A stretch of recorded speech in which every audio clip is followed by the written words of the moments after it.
Alice, maintenant on arrête le bruit, s'il te plaît. Voilà. Ok. Marco, donc je lance le direct, tu me confirmes quand tu l'as, il ne devrait pas tarder. Il y a un décalage dans le temps peut-être de quelques secondes, non?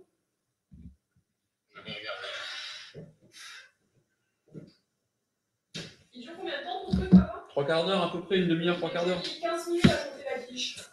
Non, tu arrêtes, on la fera après. Tu arrêtes, on la fera après. Les enfants, ça suffit, on arrête. Là, a priori, je suis en direct. Tu vois quelque chose? Je ne le vois pas. Je ne le vois pas. Alors, Je te vois. ma fille me voit, donc a priori, tu dois y être aussi. Alice, maintenant, on arrête le bruit. Et comment je fais 3... Mais si tu es en direct, vas-y. Hein. Non, mais et toi, alors, je mets l'écran en grand. Là, j'entends ce que je dis. Comment ça marche? Alors, attends. Ah oui, je te vois en direct. Là, j'entends ce que je dis. Oui, je te vois en direct. Vas-y. Non, mais là, tu m'embêtes parce qu'il y a un décalage. Là, je suis en direct. Oui. C'est bon, Marco? Comment je vois qui, s'il y a du monde ou pas? Comment ça se passe? Là, il y a 10 personnes connectées. Ah, d'accord. Bon, mais c'est cool alors. C'est cool. Et comment je fais pour voir qui c'est qui est là? Bonjour tout le monde. J'essaye de voir qui est par là. Bon, je verrai un petit peu au fur et à mesure. Bon, bonjour à tous. Alors, j'ai pas beaucoup l'habitude de l'outil. Je vais dire même pas du tout en fait. Je suis ravi d'être là. Ça fait un peu bizarre. D'habitude, je parle devant du monde que je vois et là, je vois juste un écran vidéo. Donc voilà. Je vais voir un petit peu au niveau des réactions ou quoi comment ça fonctionne. D'accord, ok. Salut Laure, salut Laurent, c'est bon. Je commence à voir un peu les. Je commence à voir un peu les comment ça se passe. Bon, bienvenue à tous. Alors l'idée, ça fait beaucoup sourire. L'idée de ce live Facebook, en fait, bon, depuis quelques semaines, je vois des tas de copains qui font des lives et qui parlent beaucoup d'entraînement en apnée. Alors, je les ai suivis d'ailleurs avec pas mal d'intérêt. Stéphane Mifsud qui a fait des entraînements très sympas. J'ai vu aussi Morgane, j'ai vu aussi Pierrot, Alice. Et donc, tout le monde parle d'entraînement, d'étirement, de faire des choses plutôt, on va dire, agréables. Mais en termes de progrès, en fait, il y a des tas de sujets de progrès que je trouve sont relativement peu abordés. C'était ces sujets-là que je voulais aborder avec vous ce soir. Donc voilà, ça va être un petit peu l'ambition de ce petit temps d'échange ensemble sur les marges de progrès en apnée hors entraînement, parce qu'en fait, y en a plein. Alors voilà, je regarde un petit peu. Voilà, je vois comment je fais défiler un petit peu pour voir tous ceux qui sont là. Je vois pas tous les noms. Hop, j'essaie de voir qui nous rejoint pour saluer un petit peu. Je vois Laure. Ok.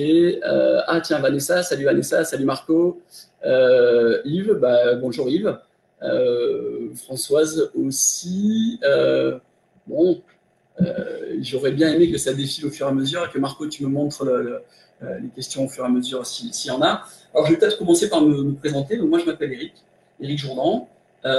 J'ai rejoint le projet Dune il y a plus de 7 ans. Et j'ai un parcours, on va dire, d'apnéiste. J'ai un parcours d'apnéiste puisque j'ai commencé l'apnée il y a un peu plus de 40 ans. Et oui, ça fait déjà un petit moment. Et je suis même, salut Jean-Louis, et je suis moniteur de plongée moniteur d'apnée depuis 94. Je crois que j'ai fait la première ou la deuxième session du monitorat d'apnée. On l'a fait ensemble avec Claude Chapuis, pour ceux qui le connaissent, donc ça fait déjà fort longtemps. Et à l'époque, l'apnée, c'était pas du tout l'apnée d'aujourd'hui. Il n'y avait pas d'entraînement piscine, il n'y avait pas d'entraînement spécifique, et il y avait quand même des gens qui faisaient des performances, mais ça a beaucoup évolué depuis une vingtaine d'années, ça a énormément évolué. Les performances de l'époque, c'était crois que c'était à l'époque de Humberto et Pépin qui se tiraient la bourre, et en poids constant, on était entre 60 et 70 mètres, je crois, maintenant les perfs ont doublé. Et justement, l'évolution de ces performances, elle est liée à l'évolution de l'entraînement, mais elle est liée aussi à un tas d'autres éléments dont on va un petit peu parler ce soir, qui vont être pris en compte. Alors, globalement, dans n'importe quelle pratique sportive, on dit, un entraîneur vous dira qu'avec 4 entraînements par semaine, on progresse, avec 3 entraînements par semaine, on stagne, et avec 2 entraînements par semaine, on régresse. Alors, ça fait un peu peur parce que je ne connais pas beaucoup de monde qui s'entraîne plus de 2 fois par semaine. À l'époque, personne ne s'entraînait plus que ça. Et pourtant, il y avait des choses qui se passaient. Donc, et les gens étaient bien en l'eau, arrivaient à faire des performances. Alors, je ne dis pas voilà, forcément mettre des records, mais en tout cas, se faire plaisir. Et donc, c'est au travers de ça, au travers de ce qui est en marge de l'entraînement, qu'on va essayer d'aborder. Tiens, je vois des noms connus. Salut Philippe, bienvenue. Tu te mets à l'apnée maintenant ? Donc Jean-Christophe, alors je ne reconnais pas tout le monde bien évidemment, mais je suis ravi en tout cas de ces personnes présentes ce soir.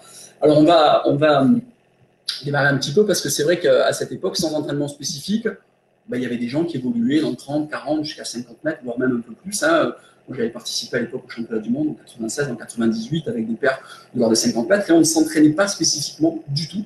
Par contre, il y avait des choses qu'on mettait en place et qui permettaient d'avoir, on va dire, de prendre du plaisir dans l'eau et de s'y sentir bien. Et c'est un petit peu de ça, on va dire, dont on va parler ce soir. Et pour moi, en plus, c'est d'autant plus important que l'entraînement, globalement, ça prend du temps. Et l'entraînement, il a pour vocation à faire évoluer physiologiquement notre corps. S'adapter à l'hypercapnie, à l'hypoxie, c'est-à-dire à résister à la tolérance en manque d'oxygène, à accepter un peu plus des seuils de CO2 importants dans l'organisme, etc.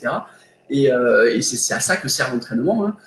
Alors qu'il y a des tas d'autres choses qui permettent de progresser beaucoup plus rapidement, beaucoup plus spontanément, qui sont un peu plus liées. Alors je vais parler d'hygiène de vie, je ne veux faire peur à personne, mais on va rentrer un peu plus dans le détail, qui sont liés à ces éléments-là, avec pour moi la première piste de progrès qui est instantanée, c'est l'alimentation. Alors vous allez dire, oui, évidemment, il faut manger, il ne faut pas manger.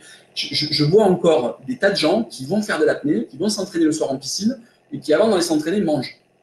Et là, je me dis, mais waouh, on n'aura pas dit, il y a vraiment des choses importantes à faire. Alors, je vais faire j'ai préparé un petit croquis. Alors, j'ai l'habitude de faire les choses en direct. Là, je l'ai préparé parce qu'on m'a dit que le Facebook Live, c'était pas comme, ça fonctionnait pas exactement comme d'habitude. Alors voilà, je vais vous faire un petit croquis qui permet de comprendre très très simplement en quoi l'alimentation est capitale pour progresser en apnée. Alors, globalement, c'est tout simple. On a des poumons et on a dans la partie basse du ventre des viscères et entre les deux est positionné le diaphragme.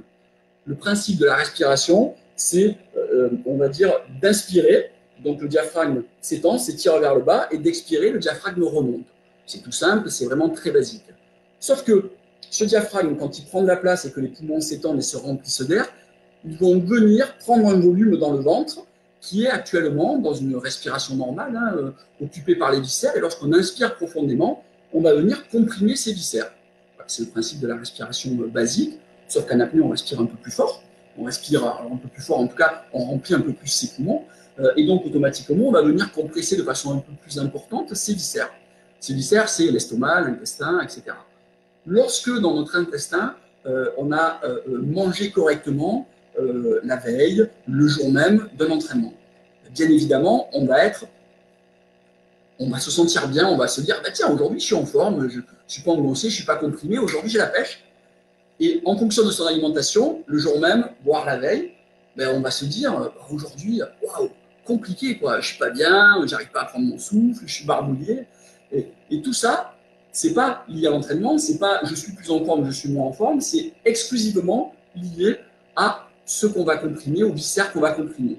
Alors, pour vous donner un petit exemple, moi, à l'époque, quand on faisait des compétitions, je voyais des gens qui mangeaient de la viande la veille.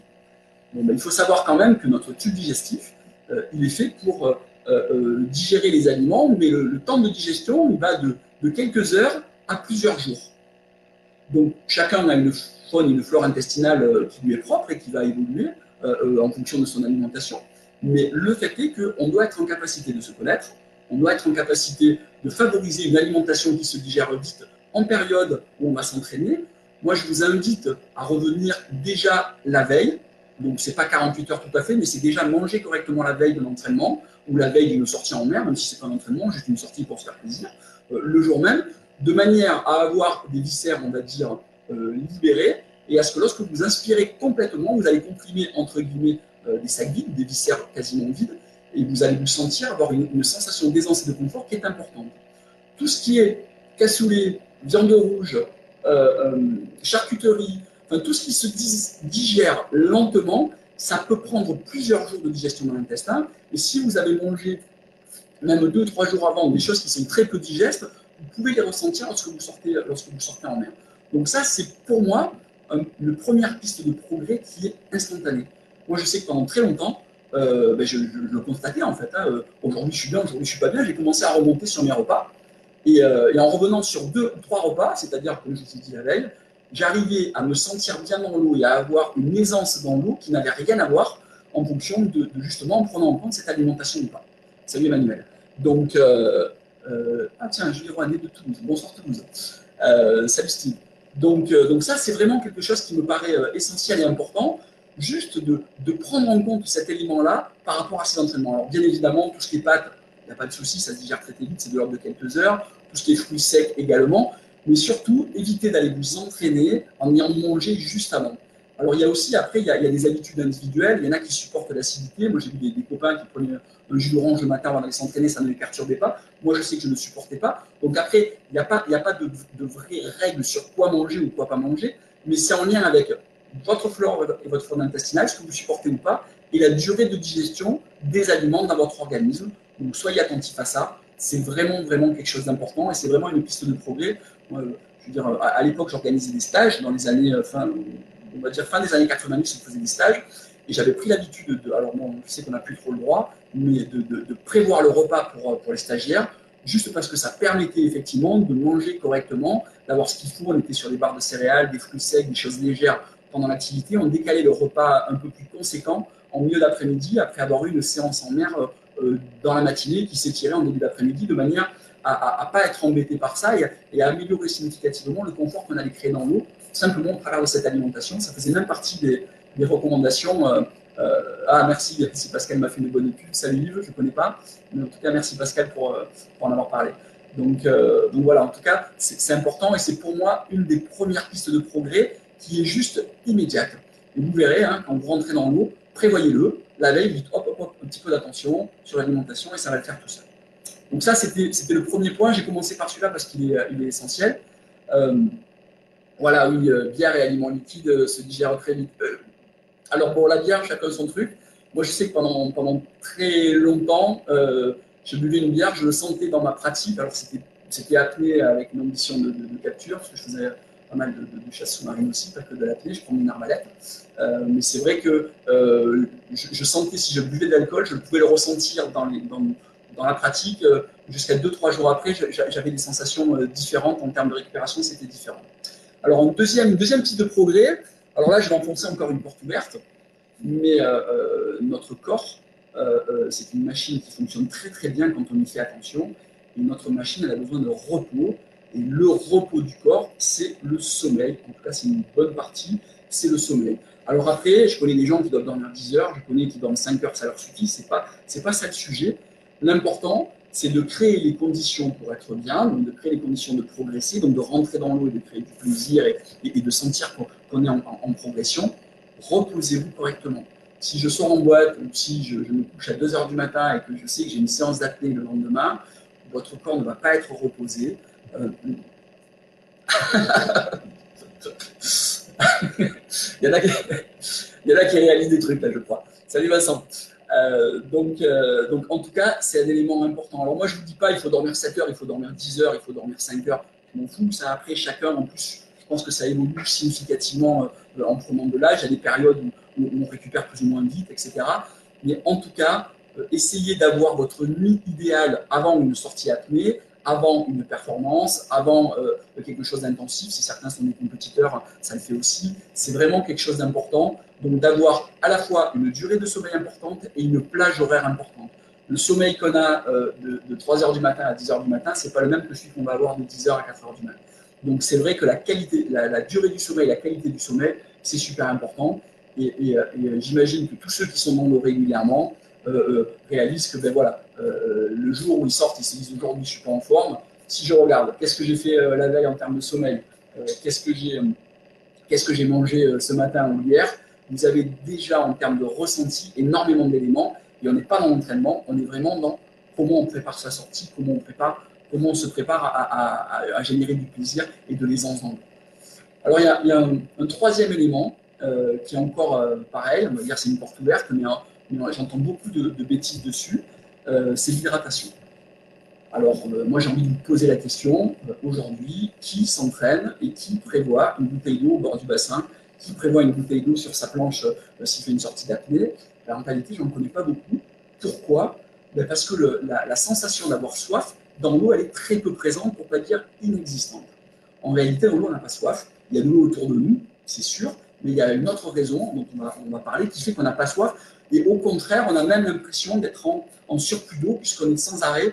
Potentiellement, on a envie d'uriner. En général, c'est une urine pâle qui est peu concentrée, mais on a régulièrement envie d'uriner. Ça pose même des soucis quand on reste longtemps dans l'eau. Alors, les pissettes, arriver à pouvoir pas faire dans la combinaison, etc. Donc, c'est même une contrainte. Et en réalité, dans l'eau, on se déshydrate en permanence, on se déshydrate énormément. Et le fait de ne pas boire dans l'eau, ça contribue, à diminuer la performance, à diminuer le plaisir et à accentuer la fatigue dans l'eau et surtout au sortir de l'eau. Quand on fait une sortie de plusieurs heures et qu'on ne s'hydrate pas, la fatigue en sortant de l'eau, elle est encore plus importante. Donc,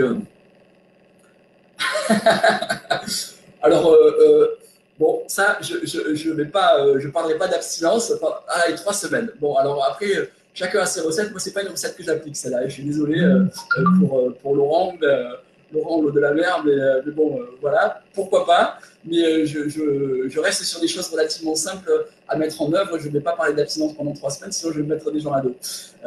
Surtout en ces périodes. Donc, je reviens sur l'hydratation. On considère en gros que un niveau de déshydratation de l'ordre de 10% entraîne à peu près 30% de baisse de performance. Donc, c'est vraiment, c'est vraiment important. Alors, pourquoi je vous dis dans l'eau, on se déshydrate?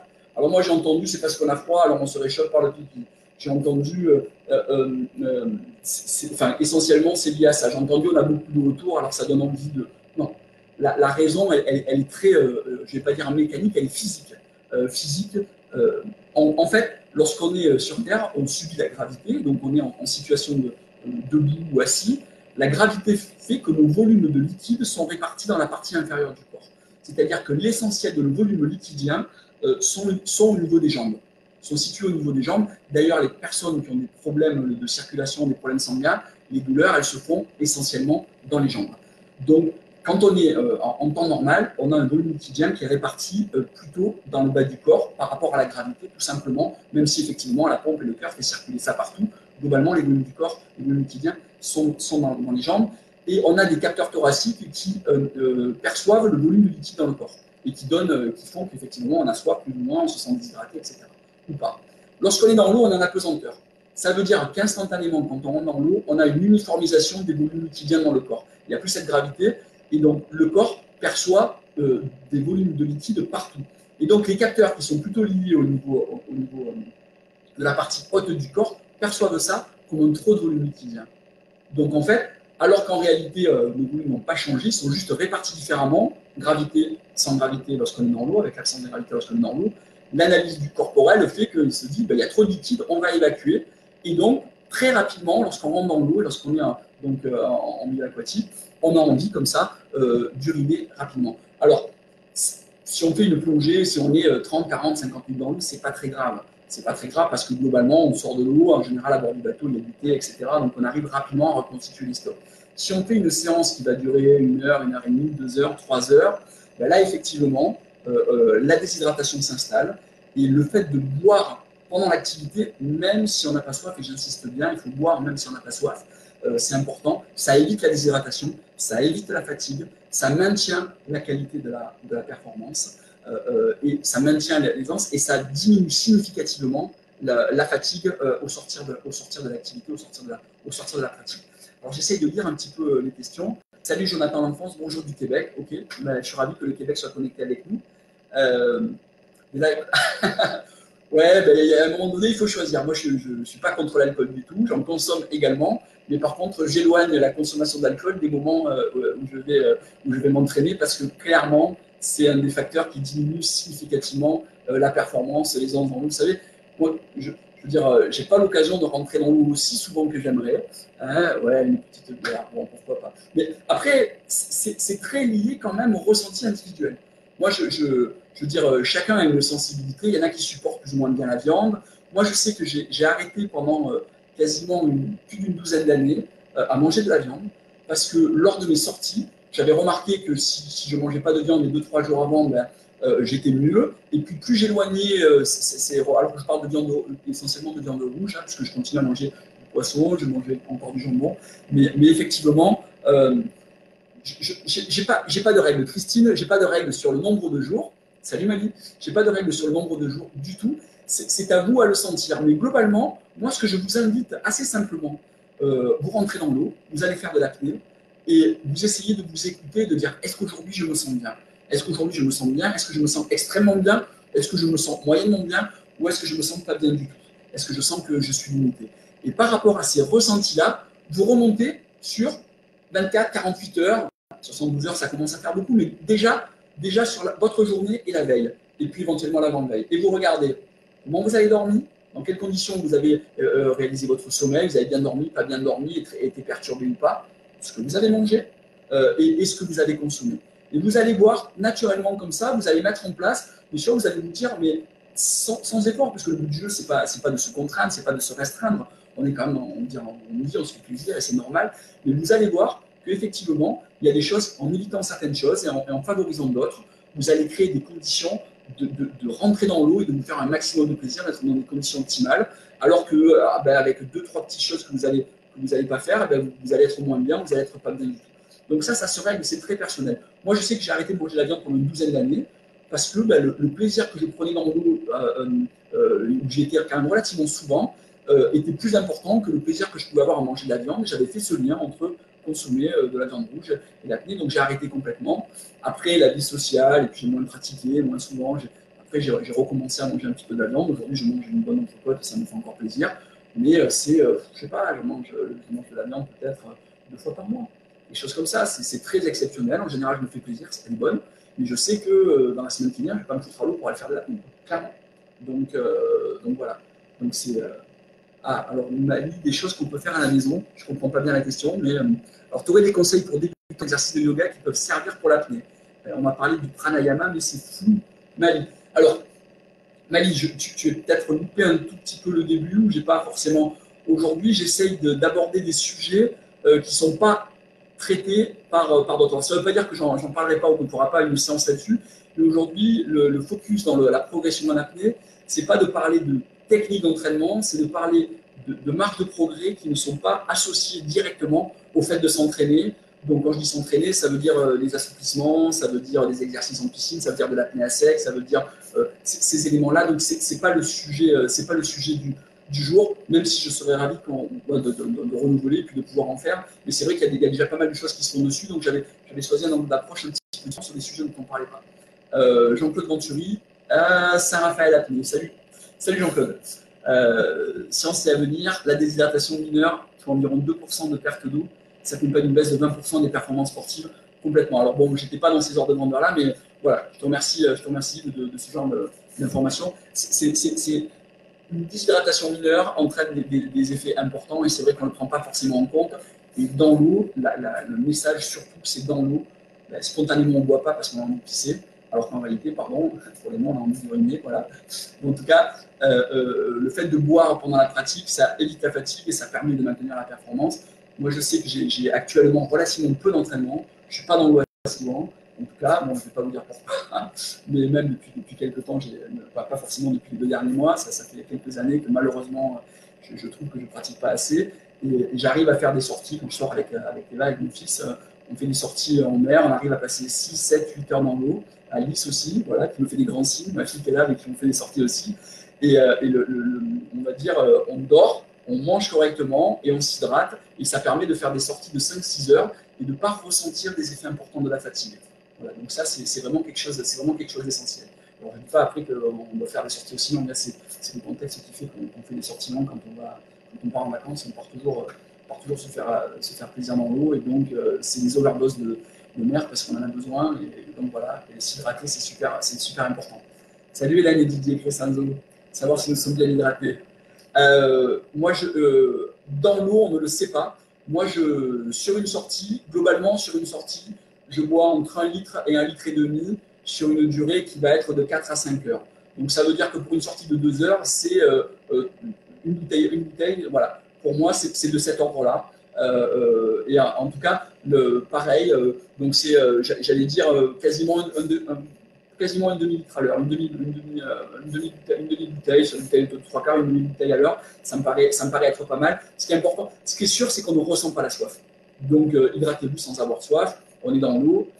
Après, bon, au niveau des combinaisons, quand l'eau est bonne, on arrive, voilà. Mais c'est vraiment important. Salut, Popote. Salut, Nat.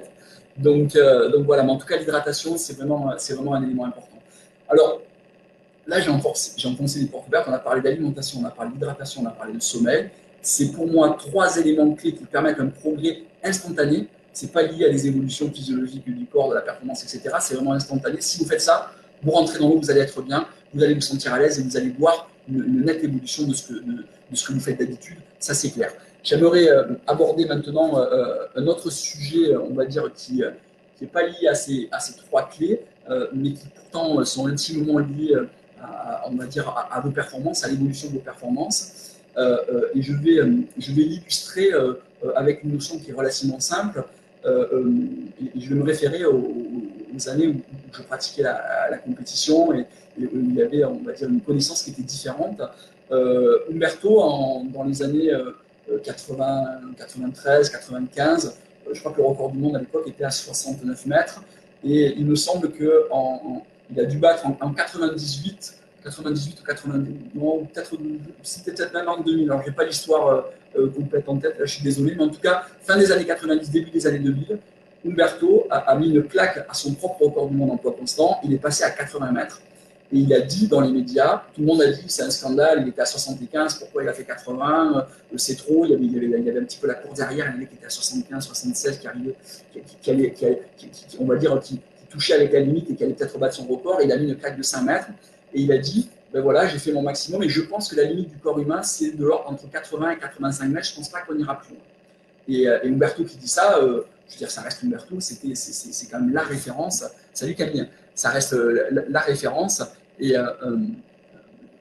donc, il avait cette notion-là. Alors, à la Slaoui, 4 minutes en apnée, steak en moyenne pour un sport. Combien de temps nécessaire pour atteindre 4 minutes en apnée? Ça dépend de sa motivation, de ses aptitudes. Mais pour moi, 4 minutes en bassin, ça reste des choses relativement abordables. Très sincèrement, ça reste relativement abordable. Lorsque je disais ça, lorsque je disais ça à l'époque, parce que dans les compétitions, on tournait autour des 5 minutes annoncées, donc c'était les premiers championnats du monde, c'était de cet ordre-là, à 50 mètres, 50 minutes, c'était le bout du monde. Et quand je disais tout le monde peut le faire, parce que je savais que je n'avais pas d'entraînement spécifique pour faire ce genre de performance, on me disait c'est de la fausse modestie. Et l'évolution de la pratique montre qu'aujourd'hui, les gens qui s'entraînent, ils ne sont pas sur 50 mètres, ils sont sur 130. Enfin, en tout cas, les meilleurs sont dans cette zone-là, et que le 50 mètres reste avec, on va dire, avec de l'hygiène de vie, un peu d'entraînement, ça reste quelque chose, je mets des guillemets, mais de relativement abordable. Pas n'importe comment, mais de relativement abordable. Donc 4 minutes, ça reste abordable. Moi, je connais des gens qui vont s'entraîner en piscine une fois par semaine et qui, au bout de 3-4 mois, bien coachés, dépassent les 4 minutes sans problème. Donc on n'est pas sur des choses qui sont insurmontables. Aujourd'hui, on estime, enfin en tout cas le record du monde, c'est Steph qui l'a, Stéphane Sud, et il est en 11:30, enfin autour de 11:30. Donc on est très très loin de ce type de performance. Et on reste dans leur. Et ils sont aujourd'hui, il y a 8 ou 10 personnes qui ont dépassé les 10 minutes. Donc on reste sur des perfs qui pour moi restent exceptionnels. Ce n'est pas du commun des mortels, bien sûr. Mais par contre, faire 3, 4, flirter avec les 5 minutes, très franchement, ça reste des choses qui sont relativement accessibles. Et j'en reviens justement à cette notion-là. Pourquoi les performances ont évolué significativement? C'est qu'à un moment donné, on a commencé à comprendre, à parler, à comprendre. Et la notion de compréhension de ce qui se passe, elle est super importante dans l'évolution et la progression. Moi, je me souviens d'avoir assisté, d'avoir fait des thèses de conférences avec des médecins en apnée. On a mis des capteurs et tout ça pour prendre le rythme cardiaque. En 96, je me souviens d'avoir fait une rencontre d'apnée, on avait fait ça, et il y avait un médecin, et on était à peine à comprendre et à analyser la bradycardie à l'apnée, c'est-à-dire le ralentissement du rythme cardiaque au long de l'apnée. Je veux dire, c'est quelque chose, nous, dans la pratique, on le savait, et les médecins étaient dans ces éléments de compréhension-là, en disant, c'est comme les mammifères marins. Donc, si vous voulez, aujourd'hui, alors je ne dis pas aujourd'hui, avec, entre guillemets, les cobayes, les performeurs, qui ont fait des tests, etc., on a une compréhension, une analyse de ce qui se passe qui a significativement grandi, qui s'est vraiment améliorée. Et cette compréhension a permis aux personnes, donc aux performeurs, de faire évoluer les performances et de dépasser ces limites. Alors, je prends cet exemple-là, je ne dis pas que c'est ce qu'il faut faire, c'est juste que de comprendre, ça aide. Et on n'est pas dans l'entraînement, on est dans « je comprends ». Donc moi, je vous invite également dans les clés de la performance. Voilà. Alors, Maëva Hooper, salut. Bon, je vois des saluts partout, je suis ravi. Donc, moi, ce que je vous invite à faire, en réalité, c'est d'abord, les meilleurs entraîneurs ne sont pas des performeurs, même s'il y a des performeurs qui sont de très bons entraîneurs, mais je vous invite à choisir dans votre pratique les gens qui vont vous aider à comprendre. La pédagogie, c'est quelque chose de vraiment important. Parce que l'effet de surprise en apnée, dans l'entraînement, dans une situation, l'effet de surprise en apnée, dans n'importe quelle pratique, il diminue la performance, mais en apnée, alors c'est un effet catastrophique. Tout ce qui est effet de surprise dans l'apnée, d'un seul, c'est, on va dire, on perd ses moyens. Donc le fait de comprendre ce qui va se passer, de l'anticiper, d'en avoir discuté, d'avoir échangé sur quel type de ressenti, d'exprimer ce qu'on a ressenti, de voir si on est au bon endroit, etc. Ces éléments-là, autour de la compréhension de ces ressentis, ils sont hyper importants dans la progression. Donc, je suis en train de vous dire que de faire des lignes de haut, de travailler les séries, oui, très bien, il n'y a pas de souci, il y a des super entraîneurs, ils vont nous faire des protocoles d'entraînement. Salut Perrine. Donc, de faire des protocoles d'entraînement, c'est très bien, mais moi, je vous invite à prendre ce temps avec votre collègue d'apnée, avec votre sécu, avec votre partenaire, votre binôme, avec les gens avec qui vous pratiquez, de prendre ce temps, de comprendre, de vous renseigner, parce que cet élément de compréhension, il est super important. Comprendre, ce n'est pas l'entraînement, et ça reste essentiel, et c'est une des clés énormes de progrès.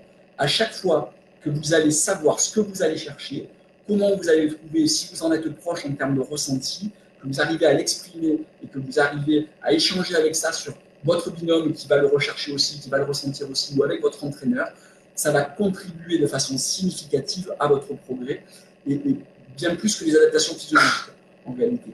En général, on a peur de ce qu'on ne connaît pas, donc ce qu'on ne connaît pas nous stresse. Comprenez, aller dans des éléments de compréhension, ça va nous permettre justement de repousser l'inconnu, au moins dans l'intellectualisation, et de n'avoir l'inconnu que dans le ressenti. Et donc, petit à petit, d'aller dans des terrains, dans des environnements qui sont inconnus physiologiquement, que vous ne connaissez pas en termes de ressenti, mais que vous avez déjà intellectualisé, verbalisé, que vous avez déjà apprivoisé. Et ça, c'est une marque de progrès encore qui est énorme. Pour donner un exemple, Umberto, qui estimait il y a 20 ans que sa limite, la limite de l'homme, c'était 80-85 mètres, il a dépassé les 100 mètres aujourd'hui. Et il est plus tout jeune. Alors bon, désolé, je sais pas, il n'est pas en direct, mais je dirais il a 53 ou 54 ans et il réalise ses meilleures performances aujourd'hui, alors que quand il était à l'apogée de son entraînement physique, qu'il avait 30-35 ans, qu'il était en super forme, il pensait que ce n'était pas possible. Et c'est juste dans la compréhension, l'analyse, le partage, l'échange qui va permettre donc de contribuer au progrès, et c'est pas, on est en marge encore de l'entraînement, on est encore sur des choses qui sont très différentes. Je lis un petit peu les commentaires. Donc 5 minutes d'apnée, tu parles de statique, non, c'est du statique bien évidemment. En dynamique, les performances en dynamique, elles ont aussi évolué significativement, mais déjà quand on flirte avec 1 minute 30, 2 minutes en dynamique, on est déjà sur des apnées longues. Les performeurs arrivent autour des 3 minutes, flirter avec les 3 minutes, à peine plus. On est dans des apnées très longues. Et encore, quand je dis dynamique, c'est sur des apnées verticales où il y a un gros travail de relâchement sur toute la descente, où on est essentiellement centré sur la position du corps, mais il n'y a plus aucun mouvement. Donc on n'est pas dans du statique, on est essentiellement sur une recherche de l'équilibre. Enfin, c'est la compensation qui prend l'essentiel de la concentration et la posture, mais il n'y a pas d'effort physique. Et après, l'effort physique va se faire à la remontée. Mais bien, sur 5 minutes d'apnée, on n'est pas dans du dynamique. Bien évidemment, bon, peut-être que ça arrivera un jour, hein, je ne dis pas que c'est impossible, mais en tout cas, aujourd'hui, ça ne fait pas partie des choses qui sont faites par les performeurs. Je suis encore un petit peu dans le milieu de l'apnée, évidemment. J'enseigne au travers de la Dream Academy, dans le freediver, avec les cursus PADI, etc. Mais c'est vrai que je suis sorti de ce monde de la performance parce que là, je préfère de l'eau. Enfin, je préfère de l'eau. Je ne dis pas qu'il n'y a pas de plaisir dans la performance, mais c'est la recherche du plaisir qui m'intéresse, le partage et le plaisir, comment accompagner les gens dans la découverte d'eux pour aller dans une zone d'évolution où ils vont être à l'aise. 0,10 mètres, 0,20 mètres, 0,25 mètres, mais plutôt tout ce qui va permettre de limiter la prise de risque et de rechercher le plaisir dans l'échange et le partage. Donc c'est pour ça que je suis d'un peu loin. Alors bien évidemment, j'ai encore des copains qui sont des performeurs et qui font des choses voilà, c'est des extraterrestres. Hein. Mais je suis plus trop, je suis plus trop je sais quand il y a un record, mais je suis plus trop dans ce monde-là pour savoir ce qui se fait aujourd'hui en termes de performance. Mais globalement, quand on est sur plus de 5 minutes jusqu'à 10-11 minutes, on est sur des performances statiques avec voilà, dépasser 8-9 minutes, là ça devient des performances extrêmes, on est sur des sportifs de haut niveau. Faire du 4-5 minutes, on est sur du sportif, on va dire entraîné, mais relativement courant. Et en dynamique, pareil, jusqu'à 2 minutes, allez, on va dire autour des 2 minutes en dynamique, c'est du sportif entraîné. Arrivé jusqu'à 2,33, là on est sur du très haut niveau. En tout cas, voilà, de ce que je perçois. Je suis d'accord, les meilleurs entraîneurs ne sont pas les meilleurs techniciens. Oui, après, moi, très sincèrement, je côtoie des gens et je connais des gens qui sont à la fois de très bons performeurs et de très bons pédagogues. Donc, on n'est pas ou l'un ou l'autre, il y en a qui sont les deux. Et moi, c'est vrai que l'approche que j'ai choisie, c'est plus la performance. J'ai trouvé du plaisir, beaucoup plus de plaisir dans le partage, donc c'est ce que j'essaie de partager. Et c'est pour ça qu'aujourd'hui, pour répondre à ma vie, je préfère, on va dire, je suis plus dans une approche, un regard différent plutôt que de proposer des séances d'entraînement parce qu'il y en a qui le font très bien et que voilà, j'essaie alors, bon, on verra hein, si ça vous plaît, si ça vous intéresse, peut-être qu'on essaiera d'en faire d'autres, hein, mais voilà. J'essaie de regarder un petit peu. Alors, je ne sais pas depuis combien de temps j'ai démarré, ça fait 22 minutes. Il y a encore des sujets, qu'on peut aborder qui sont autour d'un quatrième point de progrès qui me paraît vraiment essentiel. Donc j'ai parlé de l'hygiène de vie, donc alimentation, hydratation, sommeil. J'ai parlé de la verbalisation, de la compréhension. J'avoue d'ailleurs que j'ai pas forcément dans les éléments de compréhension. J'ai pas trouvé de vrai bouquin sympa qui vulgarise vraiment un certain nombre de choses. Et c'est vrai que moi, dans les marges de progrès que j'ai pu avoir, c'est en discutant avec des collègues sur les ressentis, sur ce qui se passait, sur les incidents, parfois même des accidents, parce qu'on n'avait pas de réponse ailleurs. Et donc, ça a pris du temps. C'est pour ça que le progrès de la performance a pris du temps, parce que c'était entre apnéistes quelque part que ça se faisait. Qu'est-ce que tu as ressenti? Voilà, des fois, il y avait des œdèmes, on crachait un peu de sang, mais oui, mais comment, c'était dans quelle situation, pourquoi c'était arrivé? Donc on était à la découverte de nos limites, mais sans y être accompagné, c'était plus dans l'échange. Et c'est pour ça que la progression, elle a été lente. Et quand on a eu l'appui de spécialistes, et quand il y a eu cette convergence, on va dire, d'intérêt entre comprendre ce qui se passe au niveau médical et des performeurs qui sont capables d'être suivis, d'être analysés, effectivement, ça a permis des marges de progrès qui sont importantes. Ça permet aujourd'hui, dans la pratique au quotidien, dans des zones d'évolution, on va dire, relativement confortables, des zones de plaisir qui ne sont pas des zones d'apnée profonde, de pouvoir mieux connaître ce qui se passe, mieux apprendre ce qui se passe, et donc mieux l'expliquer et mieux permettre aux gens de progresser. Donc voilà. Camille Bédiamine, Théva, c'est un extraterrestre à 40 ans. Oui. Alors effectivement, Théva, on ne sort pas souvent ensemble, mais donc Théva, c'est mon fils, et à 15 ans, je l'avais donné faire une séance d'apnée. Et donc effectivement, il a fait une perf à 40, et j'ai dit, bon, maintenant on arrête là, on ne va pas plus bas, parce qu'il ne sentait pas de gêne particulière, mais comme il y a quand même des adaptations à mettre en place, j'ai dit arrête un peu, on va se calmer là. Mais c'est vrai qu'on était dans une, voilà, je suis vraiment dans une approche où on se fait plaisir et beaucoup plus que d'aller chercher, voilà. Moi, je sais qu'à l'époque, je me suis fait mal. Quand je dis je me suis fait mal, c'est-à-dire que j'ai dû m'arrêter de m'entraîner parce qu'il y a eu des œdèmes, etc. On était vraiment dans l'expérimentation avec les Niçois dans les années 90. Et bon, bah, c'était comme ça que ça se passait. Et parce qu'on ne connaissait pas, parce qu'on ne savait pas, parce qu'on n'avait pas de conseils, on n'avait pas enfin, voilà, on grandissait comme ça. Et c'est pas parce que c'est un chemin que certains ont pris ou ont suivi, voilà, de découvrir comme ça par soi-même. Aujourd'hui, on connaît mieux les choses, et donc c'est bien de pouvoir le border et d'éviter d'aller. Voilà, je pense que le respect de l'intégrité physique, c'est capital. Le plaisir passe par, voilà, on va s'entraîner, on revient en forme, et on ne s'est fait que plaisir, et on ne doit pas s'arrêter pendant 15 jours, 3 semaines, 1 mois, 2 mois, parce qu'on a fait un petit œdème, parce qu'on a craché du sang, parce qu'il y a des choses comme ça. Donc voilà, c'est un peu l'idée. Salut Lisa. Salut Lisa. Alors, il y a un autre sujet de progrès, voilà, j'ai de l'aborder là, mais il y a un autre sujet de progrès. On en est où en termes de timing? Ça va bien pour tout le monde? Parce que là, j'ai un peu du mal avec, le live. Il y a un autre sujet de progrès qui est super important et qui est lié à la confiance. Qui est lié à la confiance, qui est lié au partenaire. Quand vous sortez en mer et que vous êtes avec quelqu'un en qui vous avez confiance, on va dire l'intensité ou ce que vous allez réaliser dans votre pratique n'a rien à voir avec sortir en mer avec quelqu'un que vous ne connaissez pas ou en qui vous n'avez pas confiance. Alors là, on est vraiment sur quelque chose d'essentiel encore.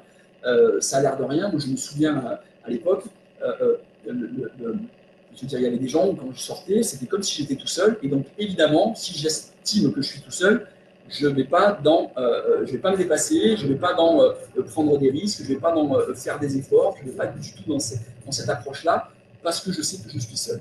Quand je suis avec quelqu'un de confiance, en particulier avec mes frères en particulier, la façon de se relâcher, la façon d'aborder la pratique n'a plus rien à voir. Alors, cette notion de confiance, elle est très importante. Et comment, alors vous allez dire, oui, mais j'ai confiance, j'ai pas confiance, comment? Vous savez, en général, on est très fort pour évaluer la performance, parce qu'il y a un temps, une profondeur. Par contre, évaluer la fiabilité, c'est vachement plus compliqué. Comment on sait que quelqu'un est fiable ou n'est pas fiable? J'ai un ami qui dit la confiance se gagne en gouttes et se perd en litres. Et c'est tellement vrai. C'est-à-dire que créer une relation de confiance, ça prend du temps, c'est long, c'est des petites attitudes, c'est plein de petites choses, on va en parler. Et par contre, quand on se manque une fois, ben, voilà, on repart à zéro. Donc voilà, la confiance se gagne en gouttes et se perd en litres. Je trouve que c'est vraiment quelque chose, c'est vraiment significatif. Donc comment on crée cette confiance? Ben, déjà, pour créer la confiance, c'est bien de connaître et d'échanger avec la personne, avec son binôme. Voilà, quand on fait, alors des fois, quand on fait des stages, on associe des binômes. Hein. On dit un binôme, un autre binôme, etc. Très bien, vous mettez ensemble. Le fait de partager son vécu, d'échanger avec son binôme, c'est déjà un premier lien de créer. Et ensuite, la confiance, c'est de dire ce qu'on fait et de faire ce qu'on dit. C'est-à-dire que celui qui va descendre avec son binôme, il va annoncer ce qu'il fait. Voilà, il y a tel exercice ou tel autre exercice. Voilà. Mais il annonce ce qu'il fait et il se tient à ce qu'il a dit. Et celui qui lui fait la sécurité, de la même façon, s'il lui dit « je t'attends à 3 mètres, je t'attends à 10 mètres, je te récupère, etc. », ben, ce qu'il a dit, il le fait aussi. Voilà. Alors, c'est vrai que, voilà, dit comme ça, c'est relativement simple, mais en réalité, il y a une vraie relation. Moi, je sais que j'ai vu, en encadrant des stages, j'ai vu des performances, des personnes qui arrivaient, qui étaient bloquées dans la zone de 6, 8, 10 mètres, qui avaient vraiment du mal, et qui, au sortir d'un week-end, étaient descendus, avaient fait une perf de 30 mètres. Bon, alors on était avec un ascenseur, avec une petite gueuse. Mais la seule chose qui a été différente entre ce qu'ils faisaient avant et ce qui s'est passé dans le week-end, c'est qu'ils ont compris, on a parlé d'alimentation, ils ont mangé comme il faut, etc. Mais surtout, à chaque fois que je leur disais quelque chose, j'étais avec eux. On a beaucoup travaillé sur les ressentis, on a beaucoup travaillé les yeux fermés, on a beaucoup fait des choses comme ça. Et quand on ne voit pas, on ne sait pas ce qui se passe. Et donc, très très souvent, quand on propose des exercices et les yeux fermés, on se dit, est-ce qu'il est là? Est-ce que ce qu'il m'a dit, il est là? Est-ce que parce que l'environnement n'est pas maîtrisé? Est-ce qu'on a cette confiance-là? Et chaque fois qu'on se dit ça, on ouvre les yeux. Ah, mais si j'avais dit, je suis avec toi, je ne te quitte pas, la personne le sait. La personne ouvre les yeux, je suis face à ses yeux. Et je suis là, hop, alors il referme parce qu'il sait qu'il n'a pas tenu l'exercice. Mais cette relation de confiance, elle se crée comme ça, par des jeux, mais elle permet réellement, elle permet de faire évoluer les choses Est-ce que ça continue, Alice? D'accord, parce que là, je ne vois plus le temps évoluer et j'étais plus sûr d'être en direct. Ok, donc cette relation de confiance, elle se crée et elle est vraiment super importante parce que c'est ça qui va permettre, on va dire, d'être centré sur soi, d'être centré sur son plaisir et de ne pas se poser de questions sur ce qui se passe autour. Voilà, et ça, c'est vraiment essentiel. C'est un élément qui contribue de façon super importante, on va dire, à faire évoluer la performance, à faire évoluer son niveau dans la pratique. Si vous pratiquez seul, si vous pratiquez avec des gens que vous ne connaissez pas, si vous pratiquez avec des gens dont vous êtes incertain, en qui vous n'avez pas vraiment confiance, ce que vous allez faire n'aura rien à voir avec ce que vous arriverez à faire beaucoup plus rapidement avec des gens en qui vous avez confiance. Et ça, c'est... Oui, merci Hélène. Ok, super. Alors, il y a des stages de prévus cet été. Ouais, alors voilà, tout est dit. Oui, il y aura des choses de faites. Bien sûr, on va faire de l'apnée. On va pratiquer. Aujourd'hui, on a encore de gros points d'interrogation. Donc, au sortir de cette période et de ces points d'interrogation, oui, bien sûr. D'abord à Marseille, on a la chance d'avoir Thomas, qui est moniteur d'apnée et qui est là au quotidien avec nous sur la saison et qui propose un programme de sortie apnée. On est très orienté plaisir, découverte, partage. On n'a pas une approche performeur. Il y en a qui le font très bien, mais on a une zone de pratique relativement accessible. Hein, on va dire 0,20, 0,30 et on essaye de se limiter à ça. Il y a déjà tellement de choses à faire.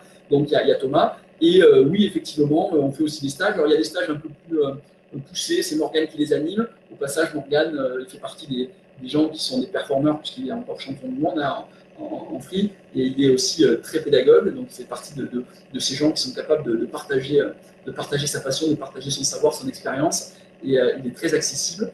Donc il travaille, on a la chance de travailler ensemble. Morgane, on n'est pas là, je n'ai pas vu en tout cas, mais je le salue. Donc oui, il y aura des stages, mais vous donner aujourd'hui des dates, ben voilà, vous connaissez la situation, donc ça sera pas, enfin, je ne peux pas vous en donner. Mais oui, on fait les choses. Oui, il y aura des stages et oui, on aura l'occasion de venir se faire plaisir et de pratiquer de l'apnée. L'apnée pour nous, c'est un vrai sujet. On le met en place, on expérimente sur Marseille, on essaie de trouver des façons de fonctionner parce qu'on est très orienté grand public, très orienté plongée découverte, etc. Donc on essaye de le faire et on va évidemment au travers de la Dune Academy, au travers des cursus apnée, essayer de le déployer sur d'autres destinations pour proposer. On fait quelques croisières apnée aussi, donc on va essayer de déployer ça et de proposer donc de l'apnée accessible au plus grand nombre parce que c'est une autre Dune, ce sont des centres de loisirs subaquatiques et donc évidemment on fait beaucoup de plongée, mais on essaye de s'ouvrir à d'autres pratiques parce que c'est d'autres champs d'investigation, c'est d'autres façons d'aborder le milieu, c'est d'autres plaisirs à découvrir. Et je pense que c'est voilà, bien d'être multicasquette. Voilà. En général, il y a des éléments qui sont en réalité très complémentaires. Et quelque part, quelqu'un qui a l'habitude de plonger, de découvrir l'apnée, quelqu'un qui a l'habitude de l'apnée, de découvrir la plongée, ça fait partie. C'est d'autres regards que l'on peut porter sur le milieu. C'est une autre façon de regarder, une autre façon de découvrir, une autre façon de créer la confiance dans le binôme, parce qu'il y a un plongée à la parité, etc. Donc, c'est vraiment des choses qui sont importantes. Alors, d'une académie en Égypte, oui, bien sûr. D'une académie, ça sera possible de le faire en Égypte. Alors, le concept de Dune Academy, en fait, c'est l'accompagnement et la formation des plongeurs depuis les niveaux de plongée ou d'apnée traditionnels jusqu'à la formation professionnelle. On a des instructeurs PADI qui sont capables de faire des formations des IDC et qui permettent soit de faire des passerelles à des personnes déjà formées en tant que moniteurs, soit de faire des formations complètes. Oui, donc la Dune Academy, le concept, c'est d'accompagner la formation des plongeurs jusqu'à des formations professionnelles et même après donc des formations en interne pour les équipes, avec des formations qui peuvent se passer globalement sur l'ensemble de nos destinations. C'est l'intérêt de cette approche, c'est de ne plus être cantonné à une destination, mais de se dire, moi j'ai commencé en Méditerranée, je continue en Égypte et je finis en Indonésie, au Mexique, et j'ai des formateurs qui vont reprendre mon cursus. Et notre travail, en réalité, c'est d'harmoniser ces parcours de formation de manière à répondre à ces demandes-là. Alors, c'est pas forcément simple, il y a plein de sujets à régler, mais en tout cas, c'est l'ambition de la Dune Academy. Donc voilà un petit peu le sujet. Voilà. Est-ce qu'il y a encore tu veux dire combien on en a en termes de timing à peu près? D'accord. Donc, ce que je vous propose, j'essaye de lire, je ne sais pas s'il y a, en termes en termes de contenu sur les marges de progrès, peut-être voilà, j'avais préparé jusque-là, parce que mine de rien, c'est quand même quelque chose qui se prépare. Oui, j'ai pas pris. Morgane, c'est pour qui, pardon. Pour Manu. Et donc, champion du monde, c'est Morgane Bourkis en free. Donc, je suis, si ça vous intéresse, voilà, je suis face à vous.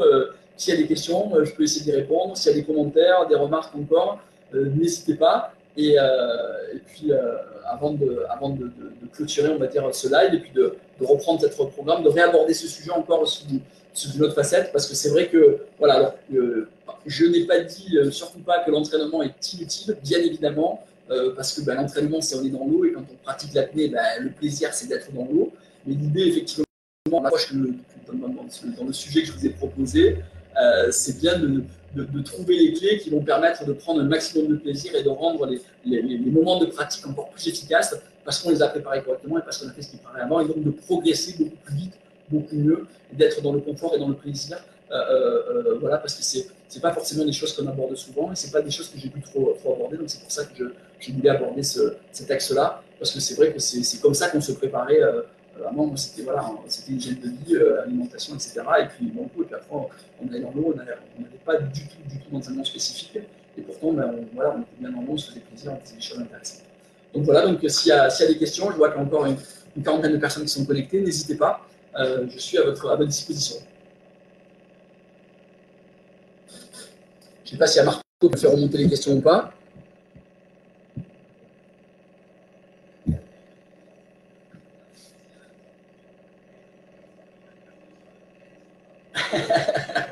Merci Jean-Louis. Non, c'est plus du partage d'expérience. Si c'était un temps trop professoral, je suis désolé, mais c'est vraiment essayer de donner des informations, d'essayer d'accompagner les gens pour qu'ils puissent se faire plaisir et qu'ils puissent se faire plaisir et se sentir bien. C'est tellement dommage quand on met une combinaison, quand on prévoit une demi-journée, on dit on va se faire un entraînement, on va se mettre à l'eau, je prends ma voiture, je réserve, je me cale avec un copain, je vais à la mer, je m'équipe, je mets dans l'eau, je rentre dans l'eau et je me dis putain, aujourd'hui je suis pas en forme. C'est tellement dommage que si effectivement on peut optimiser, on peut s'assurer que tous les moments d'entraînement qu'on va avoir, on a fait ce qu'il fallait pour créer les conditions d'être au top. Voilà, c'est ça l'idée, quoi, parce que voilà, on n'est pas la mise en œuvre de la pratique, malheureusement, bon, elle est de plus en plus simple, c'est vrai, avec les piscines et tout ça, mais l'idée c'est de créer les conditions pour avoir un maximum de plaisir tout le temps et de ne pas se retrouver, moi, voilà, je me mets à l'eau en hiver, machin et tout ça, je suis dans l'eau, l'eau est un peu fraîche, j'ai galéré, et je suis pas en forme. Ben oui, mais on t'a pas dormi, t'as pas mangé ce qu'il faut. Ben voilà, c'est d'éviter ça, de nous donner ces clés-là, parce que je trouve que c'est important, et puis c'est voilà. Mais j'essaie de pas être prof.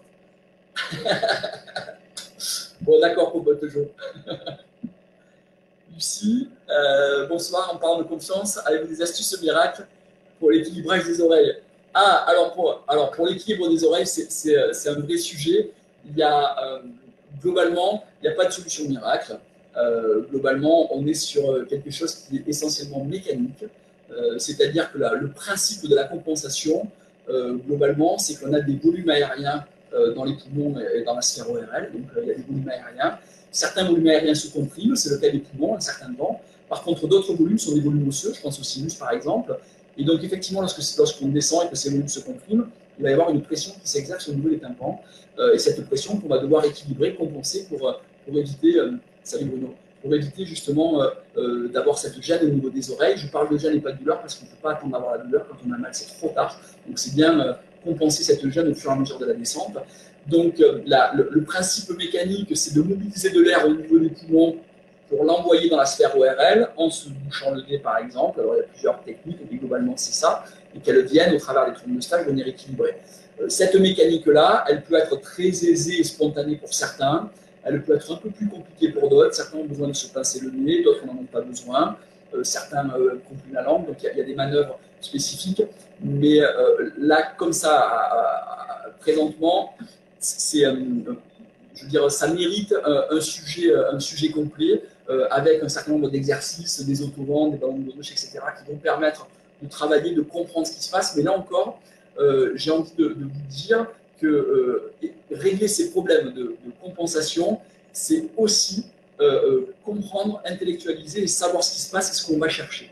Parce que si ça ne se passe pas spontanément, ce qui est le cas de certains, il y a des gens pour qui, il y a des gens qui font le BTV spontanément, ils vont rendre fou parce qu'ils n'ont jamais pensé à ils compensent naturellement, bon, tant mieux pour eux. Mais plus c'est compliqué, moins on y arrive, plus c'est important de créer de la confiance, d'intellectualiser, d'avoir des croquis, et après de faire des petits exercices pour effectivement aller chercher ce qui manque, qui va permettre de compenser. Mais de solutions miracles, je suis désolé, j'en ai pas vraiment. Voilà, mais par contre, il y a un vrai sujet. Je crois, alors bon, je vais orienter parce que Pascal Huron joue le jeu, que par ailleurs j'apprécie pas mal ce qu'il fait. Je crois qu'il a fait quelques vidéos sur la compensation. Tu vas peut-être retrouver des solutions, des idées là-dessus. Sinon, on organise des stages. On a fait des stages avec Morgan notamment où on travaillait spécifiquement sur les méthodes de compensation jusqu'à 30 mètres, de la 30 mètres, parce que c'est des choses un petit peu différentes, la façon de compenser un petit peu différente, c'est des choses à comprendre. Mais voilà, je ne sais pas si j'ai répondu à ta question, mais c'est ce que je peux faire voilà, en live comme ça, assez brièvement. Et puis j'espère que sinon, on aura l'occasion peut-être de pratiquer ensemble, parce que bien évidemment, le live c'est super, mais moi je préfère, comme beaucoup d'entre vous, j'imagine, être dans l'eau pour me faire plaisir et pour partager ma passion. Une sortie en apnée en équipe pour la pour la déco finale. Oui. Pour un pas le 11, mais oui, bien sûr. J'adore. Ouais, question de Camille. Je vois pas Camille en haut. Alors, j'ai oublié une question de Camille. Alors, pardon. Lucie, Camille, comment coupler, organiser, plonger et apnée? Ah, d'accord. Alors, on essaye en fait, en général, on essaye. Ça, c'est un vrai sujet. Coupler, organiser, apnée et plonger, c'est pas forcément simple parce que les attentes et les besoins d'un plongeur ne sont pas les mêmes que ceux d'un apnéiste. Au niveau des sites, au niveau de la durée de pratique, au niveau du moment de la plongée, etc. Donc, c'est pas forcément évident sur un même bateau d'avoir des plongeurs et des apnéistes. Je ne dis pas que c'est impossible, je dis que c'est pas forcément évident. Donc, en général, on essaye de dissocier les temps, de dissocier les moyens et de dissocier les guides qui accompagnent. Parce qu'effectivement, une sortie apnée, on met en place des ateliers, on va faire une expo, on n'est pas forcément sur le même site qu'un site de plongée. Ça peut être le cas quand c'est des athéistes qu'on connaît, quand ils sont plus autonomes, on peut imaginer faire des choses ensemble. Mais sur des activités débutantes et découvertes, je préfère, pour avoir une vraie attention à la demande, les plongeurs ont besoin de vraie attention, de vrais sites de plongée et d'une approche spécifique. Hein. Et les apnéistes, c'est encore différent. Donc je préfère choisir le site par rapport à la seule, pas contrainte, mais en tout cas aux seuls impératifs de la pratique de l'apnée ou aux seuls impératifs de la pratique de la plongée, plutôt que de tout mixer sur le même bateau. C'est pas forcément judicieux. Le but du jeu, c'est de se faire plaisir, c'est pas de frustrer les gens. Donc en général, c'est le choix qu'on fait la plupart du temps. Il peut y avoir des exceptions, mais la plupart du temps, c'est comme ça. Donc voilà, couper les activités, c'est un vrai sujet, on essaye de pas le faire. Encore. Alors, Lorenzo Bobo, salut. Oui, alors les résultats sont rapides en apnée. Oui. En réalité, alors tout dépend de ce qu'on appelle résultat, bien évidemment. Mais entre ce qu'on croit être capable de faire et la réalité de ce qu'on est capable de faire, il y a déjà un monde. C'est-à-dire quand on dit à quelqu'un tu peux faire 3 minutes d'apnée, il ne croit pas. Et en réalité, oui, on peut faire 3 minutes d'apnée comme ça, et ça peut prendre. Moi, ça m'est arrivé sur des gens qui ont débuté de faire 3 minutes d'apnée à la fin d'un entraînement. Donc, alors entre 2,30 et 3, alors qu'ils me disaient, ouais, mais moi, 40 secondes, 30-40 secondes, j'en peux plus. Donc, oui, tout dépend de ce qu'on cherche. On a déjà des capacités en soi naturelles qui sont beaucoup plus importantes que celles qu'on croit. Le problème, c'est que on n'intellectualise pas l'apnée comme il faut. Je vais prendre l'idée reçue, l'apnée, c'est arrêter de respirer. Ben non, l'apnée, on n'arrête pas de respirer. Tout dépend où on situe la respiration. La respiration cellulaire continue, on a encore de l'oxygène dans le corps, donc la respiration continue, c'est un arrêt des échanges avec l'extérieur, donc un arrêt de la ventilation. Rien que déjà dire ça, rien qu'expliquer ça, et donc quand on est sous l'eau, on continue de respirer. On a arrêté les échanges avec l'extérieur, on n'a plus de ventilation, mais la respiration continue. Et rien que déjà de le comprendre et de l'intellectualiser, on passe un cap, et d'un coup, passer la minute, passer les 2 minutes, ça devient beaucoup plus facile. Donc voilà, l'idée c'est vraiment de... Quand je vous disais, la compréhension, les mots qu'on met sur les choses sont super importants. Et l'apnée, c'est arrêter de respirer. C'est une aberration, c'est un frein au progrès qui est monstrueux. Donc, mettre les bons mots, les bonnes explications sur les bonnes choses, c'est la base. Et donc, voilà. Et à partir de là, il y a des marques de progrès très importantes. Après, comme dans n'importe quelle pratique, on progresse très vite, il y a des paliers, on continue à progresser parce qu'on a compris d'autres choses, etc. Mais quelque part, la phase de progression en lien avec l'évolution de la physiologie, c'est la dernière. C'est celle où il y a le moins de marge de manœuvre. Un live sur l'intellectualisation, pourquoi pas? On va pas le faire ce soir, mais pourquoi pas? Je t'en prie, Camille, merci à toi. Merci à toi. Une piste d'exploration serait de couler une approche rationnelle et une approche émotionnelle. Oui, effectivement, mais à la fois l'apnée, on en parle beaucoup, ça existe depuis maintenant longtemps, on médiatise pas mal de choses, mais je suis convaincu que dans l'enseignement de l'apnée, il y a encore énormément de choses à faire. Énormément. Donc oui, pourquoi pas. Moi, je vais peut-être, je ne sais pas s'il y a encore d'autres questions. Ça fait à peu près 1 heure qu'on est ensemble. En tout cas, moi, je suis ravi. Bon, un peu impressionné au départ, pas l'habitude du tout. J'espère que ça vous a intéressé. N'hésitez pas à en parler, n'hésitez pas à aller liker sur Bin Academy, à reprendre ces infos. Je vais essayer sur ces informations, je vais essayer de faire un petit article de manière à pouvoir le condenser, parce que c'est vrai qu'1 heure de live, ça fait long, alors qu'on peut l'écrire peut-être en plus court. Et donc voilà. Alors, réponse, j'avais pas vu la question. Alors, une réponse à Alaslaoui. Il faut que je remonte pour voir la question. Est-ce que tu peux me la rappeler, s'il te plaît? Alors, qu'est-ce qui est mieux, un petit mind ou réfléchir sur une belle histoire et un bon souvenir? Il n'y a pas de mieux, il y a qu'est-ce qui est mieux pour vous. On est très intuitif, on est très. Je veux dire, ça reste une démarche quand même assez personnelle. Donc, moi j'avoue que sur une apnée statique, j'essaie de m'oublier et de laisser partir sur une pensée positive, même si ce n'est pas la discipline que j'apprécie le plus, parce qu'en général, quand je fais de l'apnée statique, c'est parce que je prépare des compétitions ou des trucs comme ça, donc ça fait longtemps que je ne l'ai plus fait. Ou alors c'est pour des performances, pour des films, des trucs comme ça, quand il y a des sollicitations spécifiques. Mais sinon, moi j'essaie de partir de l'oubli, de partir sur une pensée positive. Par contre, sur de l'apnée dynamique ou sur du vertical, j'essaye d'être ouvert à ce qui se passe autour, parce qu'en général, je suis dans des zones de profondeur assez maîtrisées et j'essaye d'être en quête d'une découverte, d'une observation. Donc là, je suis plutôt ouvert sur l'extérieur. Qu'est-ce que je faisais quand j'essayais de faire des perfs en vertical? Non, je pense que j'étais aussi sur. J'essayais de m'oublier sur la partie descente compensation, j'essayais de m'oublier un petit peu. J'essaye de partir sur une pensée positive et surtout d'avoir intellectualisé les choses avant de le faire. Je ne sais pas si ça répond un petit peu à tes questions, mais ça reste quand même des choses assez personnelles. Et ce qui marche pour un, merci Steve, merci à toi. Ce qui marche pour un, c'est pas forcément, c'est pas des recettes miracles, c'est très intuitif et personnel.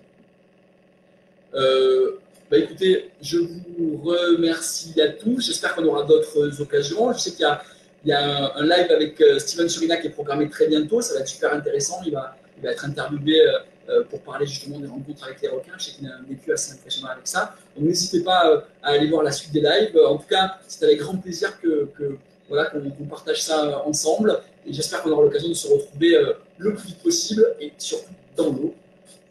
À très bientôt. Au revoir à tous. Merci encore. Merci à toi, Maximilien. Merci à vous. Au revoir.